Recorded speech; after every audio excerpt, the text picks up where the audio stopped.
From Beyond Marketing, it's the 20-Minute Call, a podcast about the dreamers, boundary pushers, rebels, and champions of the skydiving industry.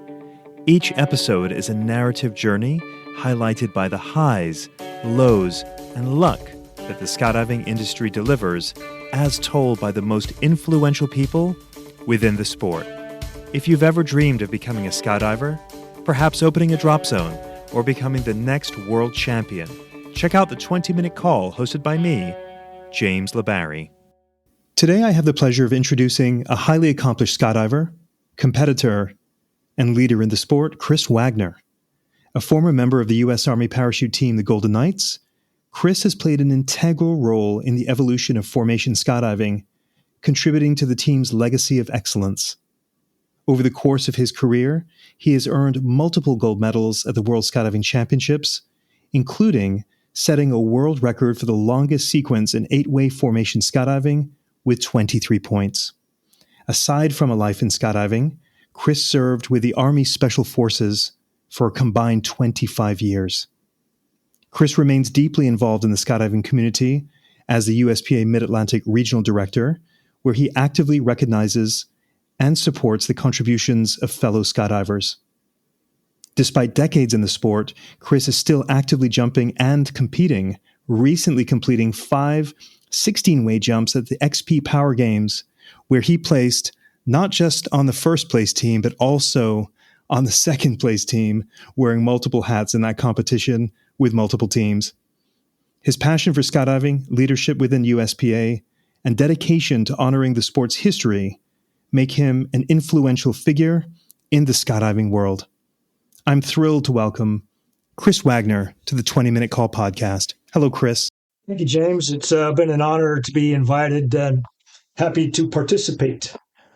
Chris, it's an honor to have you. You and I go back back in Skydive Carolina days, way before Carolina Fest came to be, really, just always being available to be a load organizer. And I know that everyone really enjoyed jumping with you. You made these dive flows very successful for everyone. So it is a pleasure to speak with you once again. Thank you. And if I recall right, that all goes back to a chance encounter with Danny Smith on a golf course. Yeah, that's right. Led to all of this.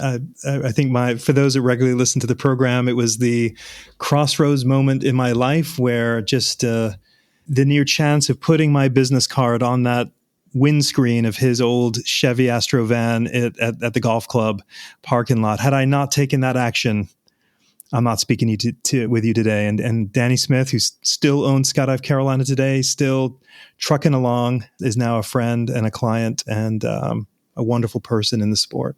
Yeah, and I was honored to give him the Regional Achievement Award just a couple of months ago in recognition for all he's done for the region. I was so pleased, Chris, that it was you that got to present him with that because you and him go back quite a ways as well. It just seemed quite synchronous for sure. Yeah, definitely. Back to his old Skydive Monroe days in, late 70s, I believe, is when first time I ever met him. That's right, with the old Charlotte Sports Skydivers Club, if I recall. Chris, as I was saying with you before we hit the record button, that I've known you for a long time. If you and I were to pass each other on the street in any country, we'd recognize each other immediately and greet each other. But how well do I know Chris Wagner? Not well beyond the fact that you wear, for many years, a lime green jumpsuit and was always ready and available, not on time, early, and ready to jump and jumped all day long without ever complaint. So, there's clearly a makeup here because not everyone shows up the way that you do. And so I'm real curious to know about your background. Where did you grow up? I'm aware that you've got some siblings that are deeply also ingrained in the sport with Ted and Tim. So would you just take me back to your earlier days? Sure. Grew up in the south side of Houston, close to the Johnson Space Center, Clear Lake City. And I went to high school out in the countryside there. Well, back then it was countryside, called Clear Creek High School. And I can recall back around 74, maybe late 75, waiting on the bus there at school to take me home and seeing parachutes open up pretty close by. The original Skydive Spaceland was located almost exactly 1 mile direct line from my high school. So the summer before my senior year, I got very interested. Went out there one day and watched. I believe my brothers Ted and Tim, twins 2 years younger than me, also tagged along to watch because they were very interested in aviation. They thought skydiving was a little overboard, crazy, but it was something I was definitely interested in. Talked to the owners there, Mike and Linda Smith. Mike only fairly recently retired from skydiving. He stayed active a real long time himself. And might throw a plug for him. He may be worth interviewing someday down the road because he's definitely very well known down there in the Texas area. They told me because I was under 18, I had to get a waiver signed by my parents. So I was 17 at the time, so I took the waiver form home. And the waivers back then were printed on 3x5 cards. Figured Mom would never go for it, so I waited till Dad got home. He was out of town on a work trip. And when he got back, I think the only reason he signed it was he realized that once I turned 18 in another 6 months, I would go out and do it myself anyway. So he went ahead and signed it. And so on August 6th, 1976, I did my first jump, static line jump out of a Cessna 182, flown by Mike Smith, jump mastered and instructed by his wife at the time, Linda Smith. And got hooked, never stopped. My brothers thought I was crazy. But within 10 years, both those twin brothers were accomplished skydivers themselves. A couple interesting things. Years later, Mike was cleaning out old office debris out of Spaceland on one of the drop zone moves over the years, and he found the original waiver that I'd had my dad sign. And so he had it framed and presented it to my dad at some point about 20 years ago. But it was probably it was longer than 5 years before Mom ever came out to actually watch me make a skydive for the first time. And that was in the summer of 1983 when I was on the Golden Knights and we were doing a demonstration jump at Ellington Air Force Base, which was only 7-8 miles from where I grew up, where they lived. So Mom finally decided to come out and watch her number one son, first son, jump, and got hooked. You almost couldn't keep her off a drop zone after that. And she became a regular fixture at Skydive Spaceland. They were still at the same airport, but on the other side of the airport at this time. And she would always bring out fresh baked cookies, and I guess she was famous for her brisket that she would cook and bring out for the jumpers. And she kept doing that for a long time, 15, 20 years.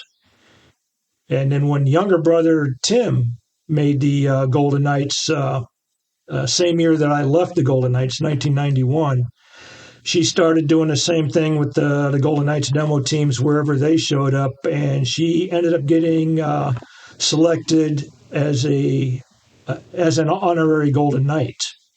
So that was one of her proud achievements, one of her proudest achievements, I guess. A little tongue-tied there. That's extraordinary. I didn't know your mom was so into skydiving herself. What did your dad do? Followed us. He actually never really came out to watch or anything, except some of the demonstration jumps. I think the second demonstration jump I did where my mom came to attend was at some airboat races at Clear Lake, not too far from where we lived. So Dad came out for that, and we presented him with one of the Golden Knight batons that we would pass in free fall as part of the Golden Knight demonstrations. And they still do that to this day. But fast forward a number of years to 1996, and I think there in the summer, I realized that I had an opportunity to knock out my 10,000th jump before the Golden Knights reunion that December. And they had George Bush Sr. on tap to be the guest of honor and speaker at the Golden Knights reunion that year. So I came up with a harebrained plan to try to squeeze 500 jumps in over the next 3 months. This is an era when they didn't have Packers, and tried to make my 10,000th jump as a tandem jump, taking my dad on a jump, and then try to get the actual wings and certificate presented at reunion, hopefully by ex-President Bush, former President Bush. Well, everything worked out, and Skydive Carolina helped a lot with that back in those days. Danny Smith made sure that he brought me out for every boogie he'd organize and didn't bat an eye when I tried to make as many jumps as I could. So literally 2 days before the reunion, I did jump number 10,000, taking my dad up on his first skydive, and also along on a jump where the two younger twin brothers, Ted and Tim, and my wife, Mary. So the three of them docked on us for a little Wagner five-way that we proudly had pictures of for quite a long time. Amazingly, former President Bush was able to do the presentation during the following Golden Knights reunion ceremony. Craig Girard has talked about George and Barbara Bush and just how gracious they were when he had interactions with them at President Bush's museum opening, if I recall. And did you find that to also be true? Yeah, and one of the things I really remember, the countless number of various reunions and formal affairs where they have big-name guest speakers come in, probably been to 100 over the years. The best by far was former President Bush. The speech he gave was amazing. I'll always remember how impressed I was with that. Kind of wish it had a recording of it, but, that's the way it is sometimes. So you throw Craig Girard out there, a little tidbit of information you may not be aware of. I was his first team leader. He was a new guy on the Golden Knights 8-way team when I was a team leader. Back in 1988, I believe was the year he came on board. Ended up being a pretty decent rookie. Yeah, not bad. Not bad. It worked out. I think good leadership. He learned fairly well. Yes, he did. If you're a DZO or DZM listening to this podcast and you're not using Burble, I've got a question. Why not? If the reason is price, what's the cost of your time? Other booking and manifest softwares are a one-size-fits-all. Burble was built from the ground up by a DZO for DZOs to maximize efficiency. Now, isn't that nice? There's no software that compares. Choose Burble. Oh, you want to hear another small world story? I would love one. Okay. I have told this a few times, but I'm sure a lot of people out there aren't aware of this. But back in the 1990s, I was primarily doing tandems and AFF up at Carolina Sky Sports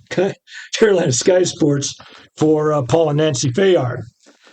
Even though that was almost a 2-hour drive, I had a lot more work up there than I did out at Rayford at the time. As Rayford had a situation where they had a small student operation going on, and they also had 2 different military skydiving clubs that they were also helping instruct. And the instructors didn't like to take the military students up because they only got paid half the normal going rate for instructors. And one afternoon, I happened to be out there, and one of the local staff came up and said, "Hey, Chris, are you interested in doing an AFF? We got a jumper here who's under a time crunch, and nobody is available, take the jumper up. And I said, looking at him, I know it was because they wanted $20 for the jump, they didn't want the $10 that the military students got. But I wasn't doing anything else, so I said, sure, I'll take the jumper. So the jumper just needed to do the final AFF jump to be officially graduated from AFF. Because back then, this was around 97, if I remember right.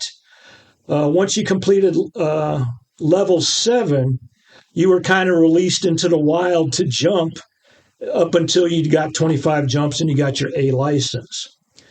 So this jumper was trying to graduate level 7, which was pretty much any type of exit, back loop, front loop, left 360, right 360, deploy, and land safely. So it's normally a pretty easy pre-jump because, honestly, they've already done all of that. So we went up, jumped to Cessna, good exit, good back loop, good front loop, could not turn right. Maybe turn 20 degrees, could not get past that. Tried and tried. Monitored altitude good, wave off pull, safe landing. Spot was bad, landed off the drop zone, but landed safely. I knew this jumper had told me that this was their last day in the Army and they were driving to Florida to go to school and were hoping to continue jumping at Skydive to land. So that told me right off the bat that it's probably going to be at least a month before they're able to jump again. But we had daylight, so let's go up and do this again. So we did retraining, concentrating on turns. Good exit, good backflip, good front flip, good right turn, couldn't turn left. Maybe 10, 20 degrees again, but that was about it. Good wave off, good pull, good canopy control, good landing. So now the instructor's dilemma. Technically, didn't meet the requirements to pass. However, I knew it was going to be at least a month before they were able to jump. And even if it was probably 2 or 3 weeks because they were going to a new drop zone, the new drop zone was going to want them to do the same jump to, check them out before they continued in the cycle. So knowing that, and to build up their confidence, I went ahead and signed them off. And, congratulations, you're a graduate of the AFF program. You know who that jumper was? I'm going to guess that's Ileana Rodriguez. It was. You are correct. Now, I've heard her. Most people are completely clueless. I have heard her side of that story. Oh, okay. And that's why it sounded so familiar, because her telling is more or less the same. It's a funny thing. We were both there. Well, sometimes stories get exaggerated through time, but it is held true. That delights me because I have said to many students when I was a drop zone manager at Skydive Carolina who were struggling through AFF, I'll say, let me tell you a story.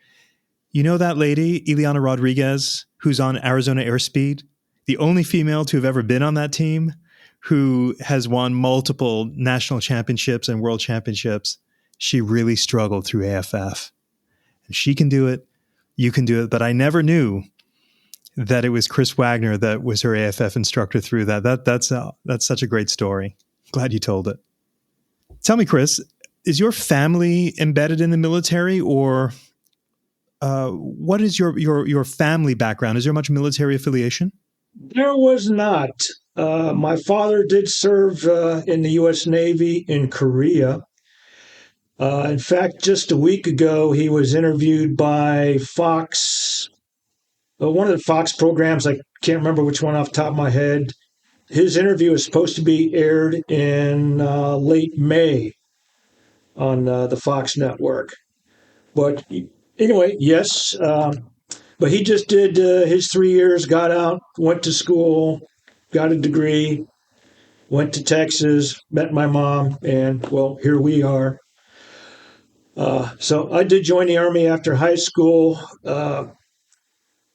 All three of my younger brothers all ended up joining the military, but I'm the only one that made it a career, actually retired. So I don't know if that makes them the smart ones or me the smart one. I guess jury's out on that. So, what was the circumstance of you joining or trying out for the Golden Knights, and how long were you in the Army before you did? Just double checking my memory here. I believe the first time I tried out for the Golden Knights was in 1980 when I'd been in the Army about 4 years.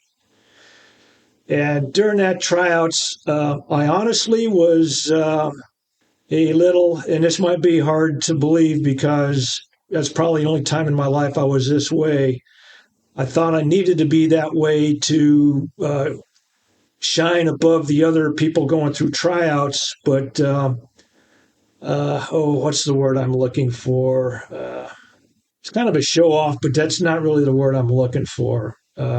I knew I was good, so I wasn't shy in trying to hide that. And I actually got released from the tryout program for that attitude.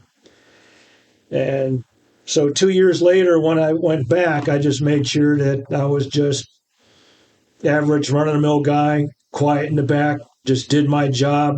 Would help people if they asked. And when it came to team stuff, I would always try to take the lead. And so ended up making that time and then ended up spending, 8 years primarily as a competitor there on the Golden Knights. And ever since then, I pretty much kind of stayed the same way. I always try to always stay quiet in the background.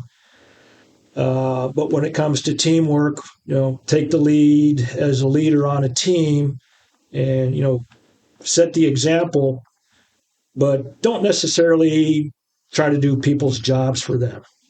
Sounds like wisdom. What kind of teammate was Craig Girard? Was he the same guy that we know today? Oh, definitely. Yeah. That was an amazing team back then. I've had a number of members of the Golden Knights 1990-91 team tell me that who went on to stay another 5 to 8 years with the various future generations of the eight-way team. Had them reach back and tell me later that the 90-91 team that I led was by far their favorite. It's always helped me feel good a little bit over the years. I would say, yeah. Chris, I got a couple of quick questions just as to stem off of what we've covered. Firstly, how old is your father? He is 90. Now I got to do math off the top of my head. I want to say 92 off the top of my head. 60, 30. Yep, 92. And if you had 10,000 jumps in the mid-90s, how many jumps do you have now? I wrote it down just to make sure I wouldn't remember, wouldn't forget. 17,388. You're prodigious. You log as you should log. Many jumpers go, stopped logging a while ago. I'm not surprised that you have it down to the number. That's one of the things I inherited from my dad. He logs every time he refills his car with gas and has the oil changed or whatever. He has a special book in his car that he keeps the date and time and location where he does it. I think it's a German background that the family has, and so that just kept me logging everything jumping wise. And I got to admit, at one point in time, I used to log everything in my car too, but after about 3 years, I realized I ain't going to have any need for this in the future. But my logbook's a different matter. I even spent about 10 minutes going through my logbooks before signing on with you, trying to find the actual date where I did those jumps with Eliana, but unfortunately, I couldn't find it. In reviewing some of those logbooks, did you come across any go, wow, oh yeah, that was a good one? Anything that popped up while you were doing that review? Oh yeah, definitely. That's the main reason why I've kept logging is for things like that. And even though I've been using Excel spreadsheets for the last 25 years now for logging, in a way that makes it easier to find those kind of jumps because I just highlight the blocks, different colors for various momentous occasions. So they're a lot easier to find. But definitely saw a few jumps and definitely got a lot of special jumps I'll never forget over the years. Even if I lost all of my logbooks, these jumps will always be clear to my mind all the time. Like the very first jump I ever made with Carol Clay is Oh, one of wow. those. The Queen.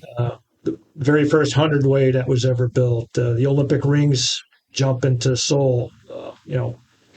3 examples off the top of my head that I'll never forget. I was going to ask you about the Olympic rings jump. I've had a few folks on this podcast that were on that. Skydive, Tom Sanders, and a few others. I've interviewed a few folks that have been on that, and I'm always fascinated by, because I've just seen the final result. And I just have to believe, Chris, that it had to have been somewhat stressful because it's showtime and the entire world is watching. Can you walk us through that jump, what you recall from it? The key to that was all the practice jumps that we had made. Off the top of my head, I want to say we made about 50 practice jumps at 2 different times. Everybody met for about a 1-week practice jump camp at Skydance Skydiving in California a few weeks before going to Korea. And we knew we were jumping Army Chinook helicopters for the actual jumps in Korea. So the commander of the Golden Knights at the time, I want to say it was Bruce Wicks, not 100% positive, did make some phone calls and pulled some strings to get some Army Chinooks lined up to support our training camps out there at Davis, California. So we did the initial 25-ish or so practice jumps out there. Found out that the original plan for building the different donuts just didn't quite work. So they changed the plan around, found a system that worked better, and then spent a lot of time, just tweaking the lineup, the number of floaters, vice the number of divers. Do we need to launch a chunk in the middle or just everybody free fly and build it, everybody meet in the middle? So we got all that worked out there. Plus, building the formation was only half the job. The other half of the job was having a sequential break-off opening altitudes so that we could come in one at a time into the stadium to land. Plus, we wanted to come in by color groups. And the Golden Knights ring was the yellow ring, although we always preferred to call it the gold ring. We were selected to lead the stack in because we had more experience doing that type of accuracy into stadiums and whatnot. And then the other teams worked out which color ring was following the yellow gold ring and who was the third, fourth, and who all would be the final color in. And I forget the colors sequence. But anyway, we started working out that there. So by the time we got the team to Seoul, we had all the basics worked out. And now was just doing practice jumps and seeing how low we could exit the aircraft and still build the formation and have a successful break-off and still build a proper stack. Because, we could do a low break-off, but everybody's now opening, real close together instead of spread out. And it's a lot tougher to build the stacks and everybody come into the stadium one at a time with everybody opening between 2,000 and 2,500 feet, vice everybody opening between 2,000 and, say, 5,000 feet, which it was the high exit plan. So we played around with that and got everybody comfortable with it.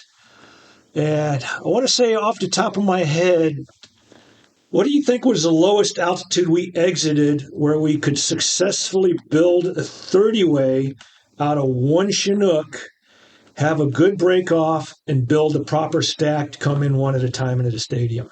I mean, knowing the skill set is very high, 10,000 feet? I'm going off of memory right now. I want to say 7,500 feet. I was tempted to say 6,000 feet because that was the first thing that always comes to my mind. But it's one of those things I really want to go double check. And, I might have to go do that after we sign off because my logbooks are 10 feet over there to see what it was. It was pretty low. So for the live event, you all didn't jump out that low, though, did you? Was it 7,500? No.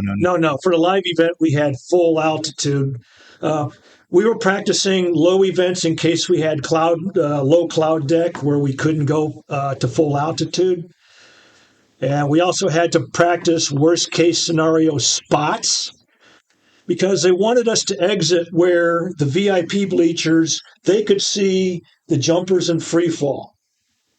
And if that put us on the downwind side of the stadium, we had to make sure we were as close as possible. So, we were doing a lot of rehearsals to meet conditions like that also. So that's why we did so many jumps. And by the time we actually went into the stadium for the actual jump, it was like a piece of cake. Was BJ worth the lead for this? Yes, he was. So how does that work, Chris? Because you've got so much experience. Everybody on that formation is the best of the best of the best. And, skydivers, everyone's kind of got their own ideas of how things should be done. Or, did everybody fall in line listening to BJ? Or was there a little bit of, well, I think this might be better? Well, that was one reason why they wanted to pick all current world champions. Not everybody on the rings was a current or former world champion, but most were. But they all had something almost more important, experience working as a team. And with everybody working as a team, that makes it a lot easier for whoever the leader is. It made it easy in identifying what needed to be fixed, and people didn't have egos to bruise when it came to making adjustments. So that was great because of that. And it was probably one of the smoothest organized events I was ever involved with. When you watch the video, and I'm going to put the video in the show notes, you all land in the stadium, and it looked like there were other jumpers landing as well that were not in the rings, that looked like they were under essentially, demo canopies, or rather accuracy canopies. But it's bedlam. Yeah, if you go back and get a Parachutist magazine that has the article on the Olympic rings jump, you'll see that there's actually two different teams. There's the free fall team and the canopy accuracy team. So the canopy accuracy team was the top 30 national accuracy champions from around the world. And the free fall team was the top 30 free fall skydivers from around the world at the time. So we had our own Chinook. They had their own Chinook. Their Chinook flew in, I want to say, 3 minutes in front of ours. I forget the exact timeline. But it was all, and they were part of the practice too. Though they were not in California for the original practices, we linked up with them there in Korea. So all the demonstration practice jumps we did into the stadium were with them. Their aircraft would be the lead aircraft dropping from a lower altitude. I want to say theirs was, 7,000 feet, because they had to build their stack too. And they were jumping different canopies, accuracy style canopies probably, and I honestly don't remember what type they did have. And they were responsible for building their own stack and entering the stadium while we were on jump run. And they were supposed to be last jumpers landing as we were exiting the airplane. But I believe the timing just didn't quite work right on the actual live jump. And they still had half a dozen or so of their last jumpers under canopy entering the stadium. And those jumpers were all South Korean national representatives.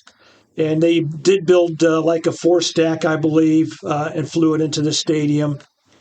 they were also intentionally seesawing their canopies back and forth. So it looks like they're all experiencing really terrible turbulence and about to collapse. Well, that was actually intentional on their part, trying to look impressive. So yes, there were designated jumpers entering the stadium before the Olympic rings jumpers. And Chris, when you all land, the stadium is just bedlam. I mean, everybody is on their feet. I can't imagine what it must have been like there in person, but seeing it on TV and certainly now on YouTube, it was electric. Did you feel that electricity, or is that just coming through on the TV feed? First, we didn't feel it because once we landed, we still had a job to do. If you recall, we all had color-coded streamers trailing behind us under canopy, the same color as our canopies and jumpsuits. And when we landed, we had to pick those up and our canopies, get control of them, and then meet in the center of the field. And then once everybody was back, we kind of opened up on cue, and we had it so we were rebuilding the Olympics rings.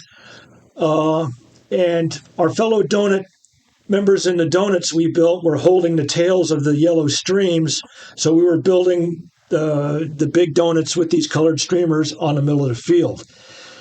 And it wasn't until we had opened it up and stretched everything out, it was like, wow, listen to that noise. Wow. And that's freaking amazing. And yeah, at that point, they're all cheering at me.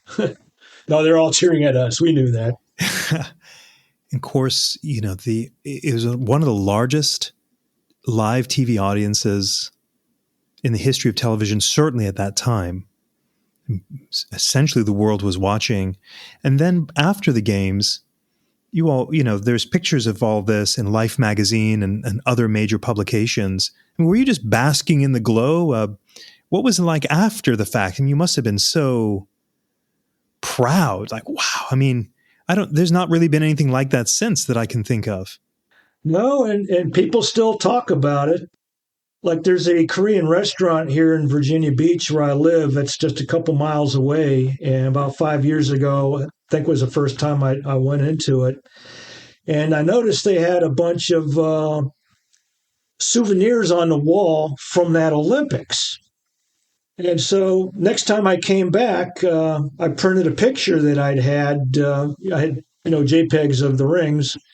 So I got permission from whichever top photographer had taken it. I forget which off the top of my head. So printed up, framed it, and took it into that Korean restaurant and introduced myself and told them that they could put this up on the wall with their memorabilia because I was actually one of these jumpers. And for another year or two, I couldn't pay for a meal there. It's so funny you say that because I was going to then say, and you haven't paid for a meal since at that Korean restaurant. That actually did happen. Yeah, it actually did happen. How about that? That's wild.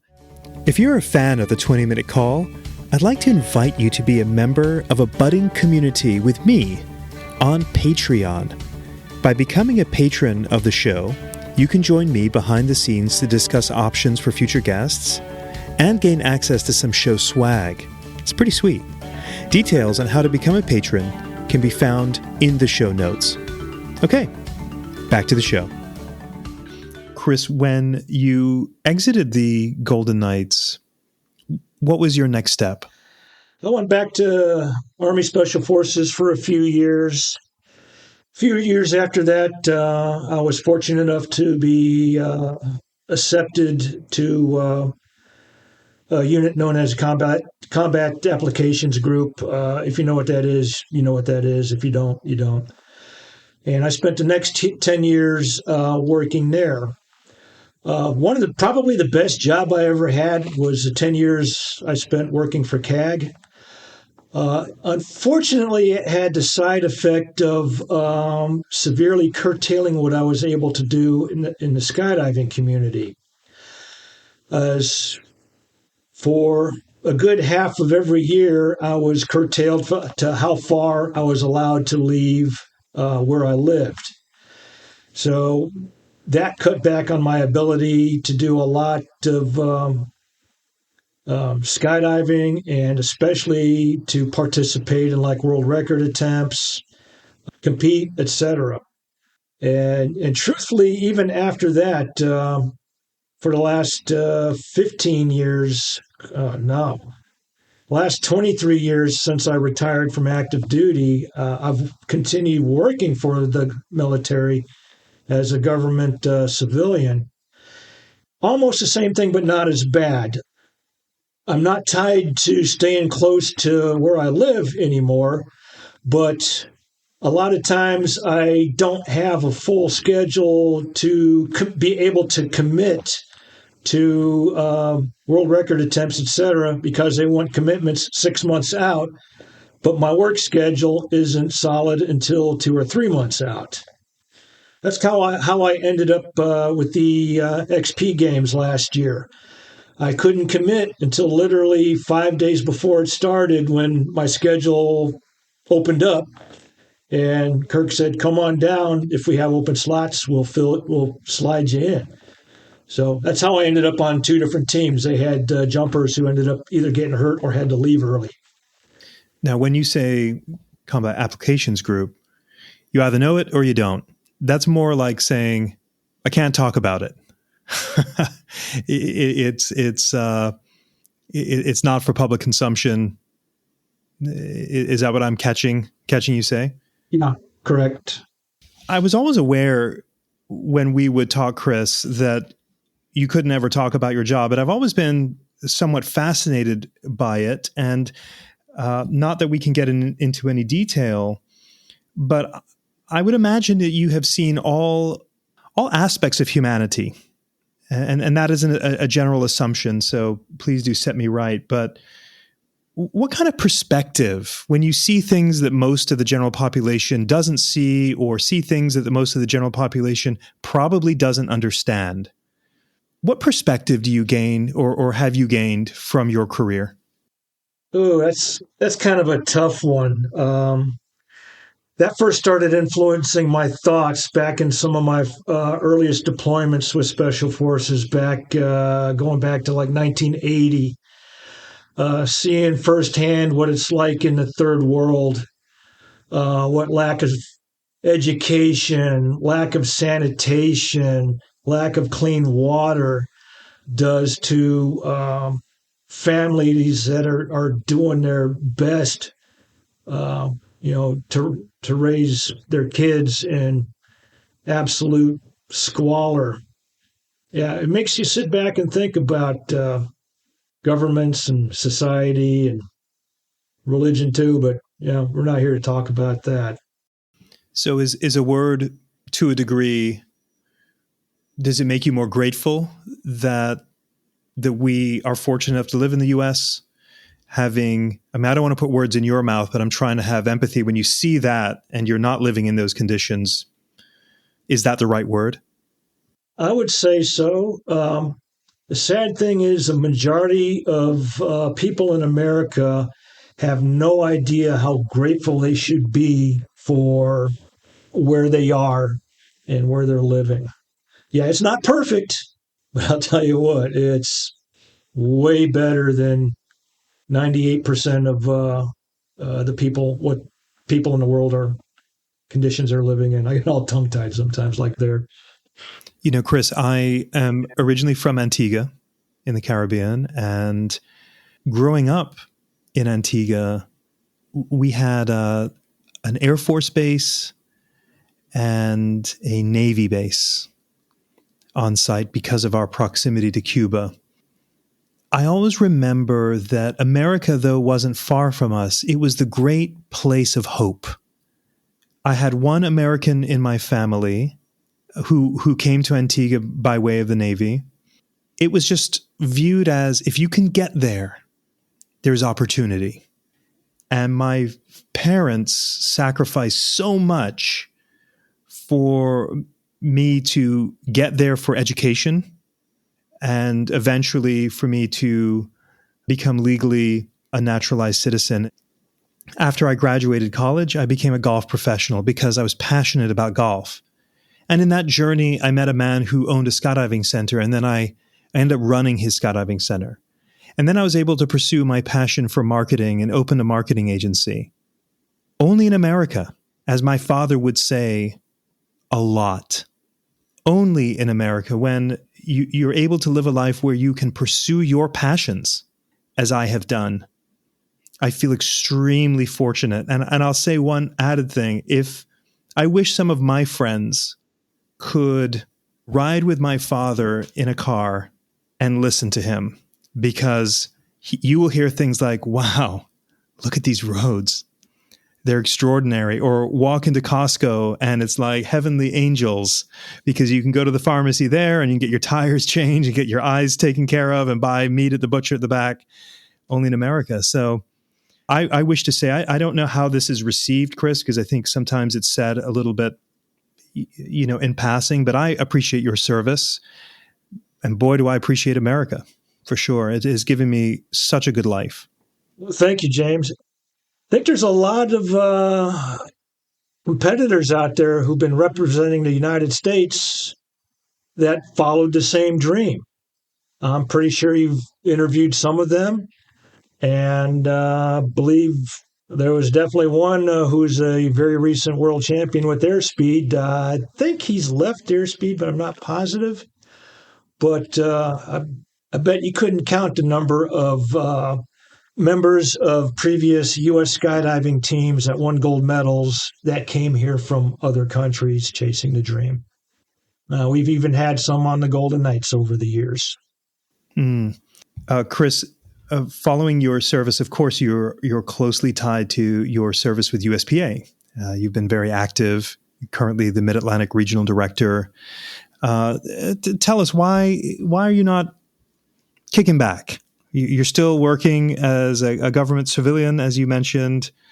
I don't know if that's the right terminology, but obviously you're still very active with USPA, and that is a lot of work. It's a volunteer position, but it's a heck of a lot of work. What motivates you? Why are you still doing this?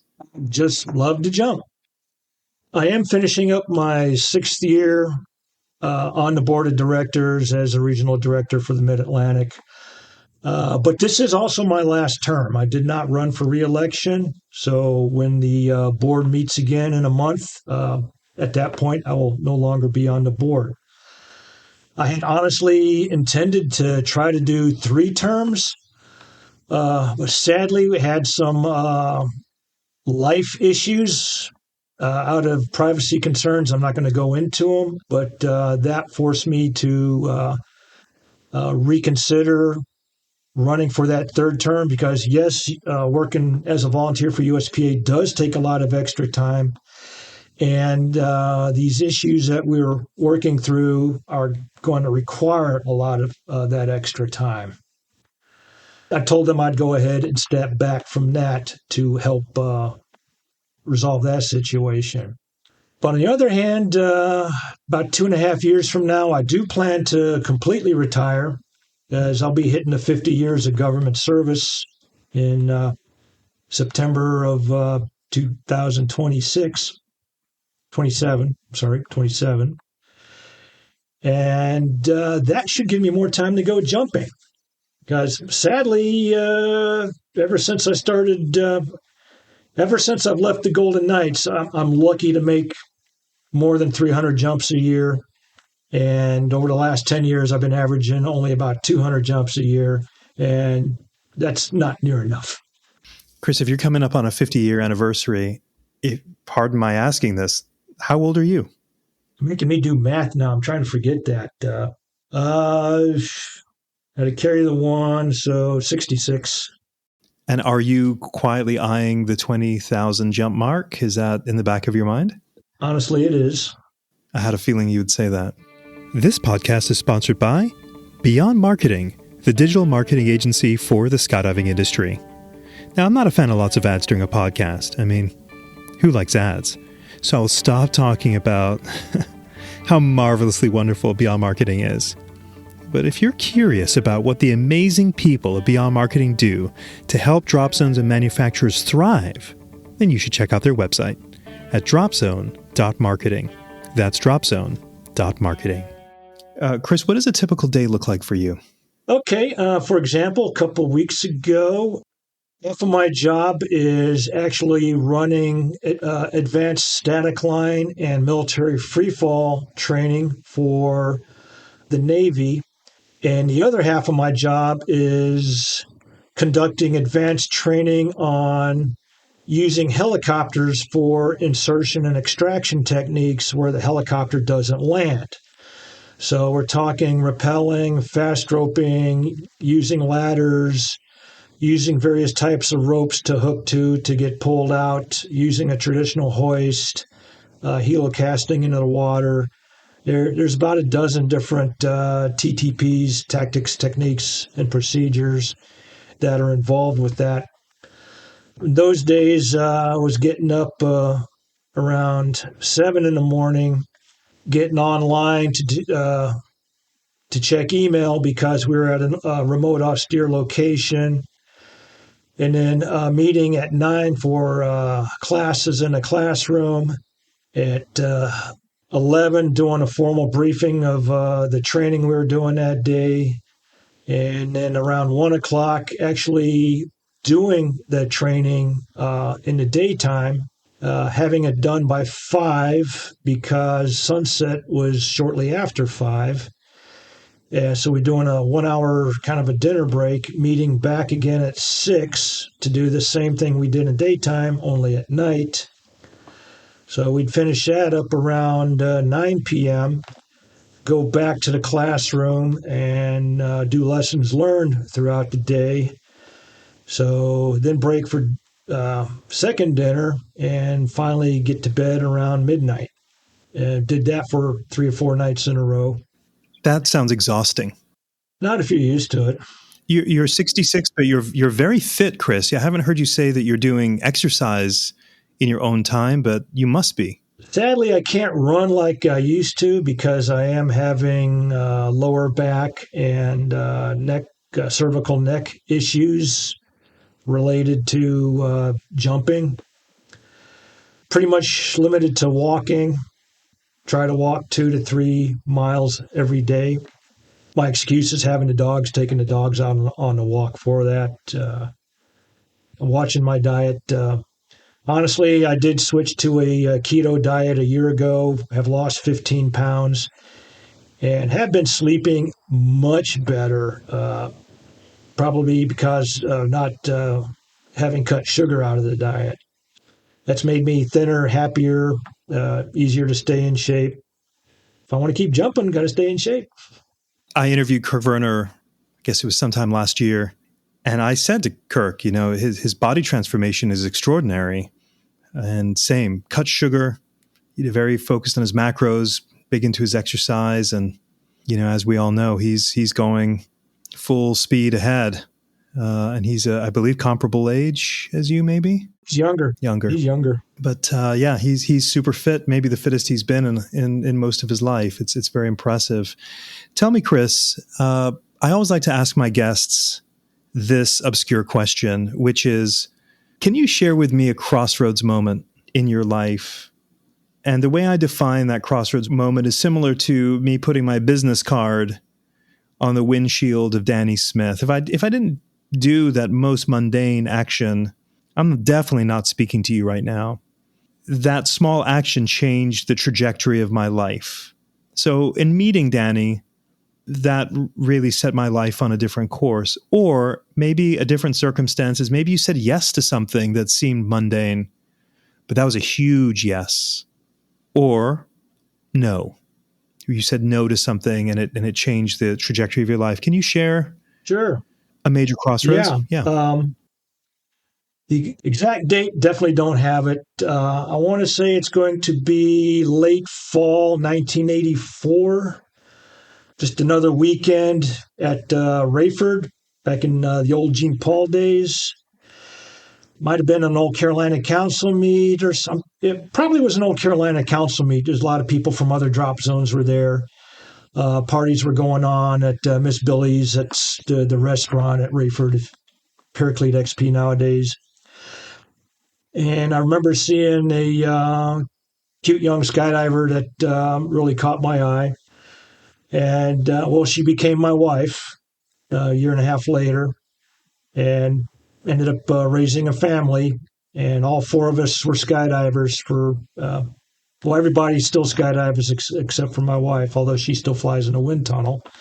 So meeting her and then having a family is definitely that crossroads.